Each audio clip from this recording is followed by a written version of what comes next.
如果你係一個香港人，想喺內地發展業務，第一件事肯定想識多啲有用嘅人物。同樣，如果你係一個內地人，想喺香港發展出海業務，第一件事都係想識多啲有用嘅人物。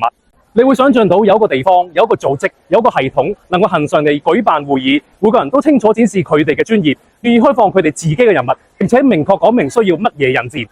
呢個會議目的非常明確，用最高效嘅方式認識最精準嘅人物，而且會議有精細設計嘅流程，一步步為大家做對接。而你需要嘅只係俾一個5星級酒店早餐嘅錢，同埋肯5點半起身、7點鐘到場，並且用2個鐘頭去參與建立人物。一個內地商家佢可以從來未嚟過香港，即係使幾百蚊就可以喺一個早上認識超過100個香港唔同行業嘅老闆。同樣一個連內地朋友都冇嘅香港人，即係用200蚊嘅人民幣就可以認識過百個嘅內地老闆。你細心一諗，咁樣係咪超高性價比呢？所以唔好總係話人物會議呢樣唔得，嗰樣唔得，佢可能唔係完美，但係對比起其他途徑，你可揾到一個更高效率嘅方法咩？當然呢個只係一個開始，認識100個老闆唔代表人哋馬上俾生意你，但係我哋係成熟嘅生意人，知道做生意唔係今日播種，聽日可以收割，呢種只係臨時工心態。但係能夠有一個大家唔使由零開始，提供咁優質有效系統嘅組織，點解我哋唔好好充分利用呢？我係 Anthony Liu，BNI 高級董事顧問，關注我，同你分享更多人物心法。